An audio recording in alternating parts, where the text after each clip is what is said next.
بسم اللہ الرحمن الرحیم باب ما جاء فی کراہیت الصوم یوم الفطر و یوم النحر، اور باب فی کراہیت صوم ایام التشریق۔ ان دونوں ابواب میں امام ترمذی رحمۃ اللہ علیہ اس مسئلے کو بیان فرما رہے ہیں کہ پورے سال میں وہ کون کون سے دن ہیں جن دنوں میں روزے رکھنے کو حضور پاک علیہ الصلاۃ والسلام نے منع فرمایا۔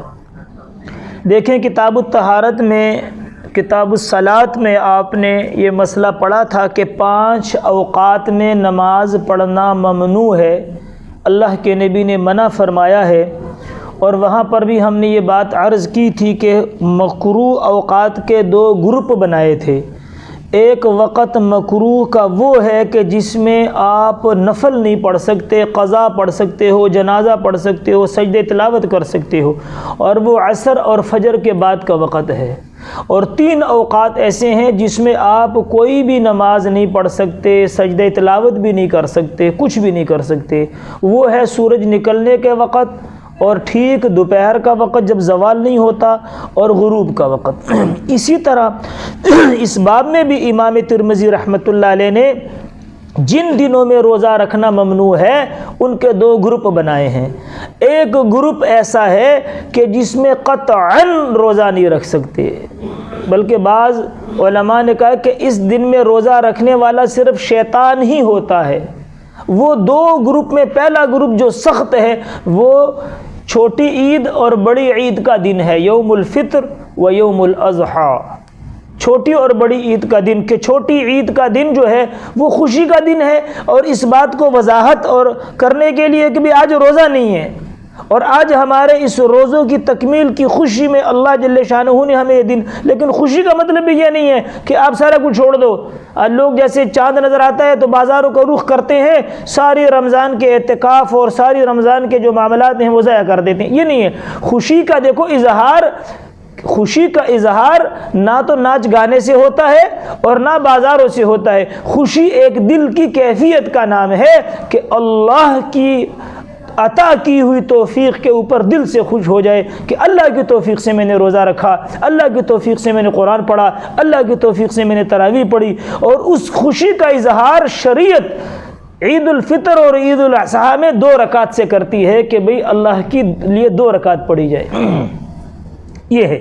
اور ایک گروپ ایسا ہے کہ جس گروپ کے اندر بھی روزہ آپ نہیں رکھ سکتے، لیکن بعض علماء نے اس میں رکھنے کی اجازت بھی دی ہے، وہ بھی عرض کرتے ہیں۔ دوسرا گروپ ہے ایام تشریق کا، یعنی بڑی عید کی 11 ذوالحجہ، 12 ذوالحجہ اور 13 ذوالحجہ، جن کو ایام تشریق کہتے ہیں۔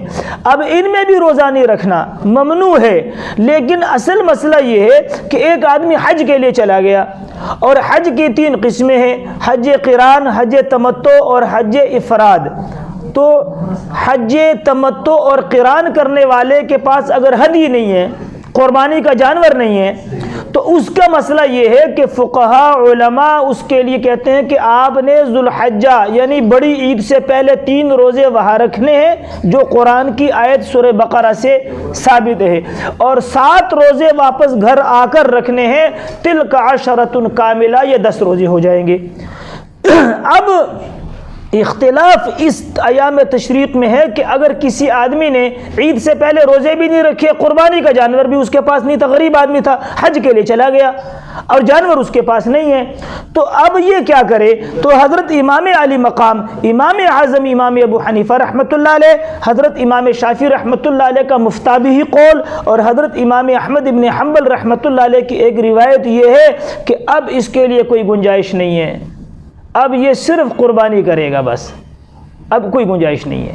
لیکن امام مالک رحمۃ اللہ علیہ کا مذہب اور امام شافعی اور امام احمد ابن حنبل رحمۃ اللہ علیہ کی ایک روایت یہ ہے کہ یہ آدمی ایام تشریق میں روزے رکھ لے، یہ آدمی ایام تشریق میں 3 روزے رکھ لے۔ تو اس لیے 2 گروپ بنائے ہیں کہ اس گروپ میں روزہ رکھنے کی اس صورت میں اجازت ہے، یعنی جیسے عصر اور فجر کے بعد قضا نماز پڑھ سکتے ہیں، قضا نماز، جنازے کی نماز پڑھ سکتے ہیں، سجدہ تلاوت کر سکتے ہیں، نفل نہیں پڑھ سکتے۔ اسی طرح ان 3 دنوں کے اندر بھی کراہیت کا درجہ تھوڑا کم اس لیے ہے کہ یہ امام مالک رحمۃ اللہ علیہ کا مذہب ہے اور 2 اماموں کی روایتیں ہیں۔ اب بات سمجھ میں آ گئی؟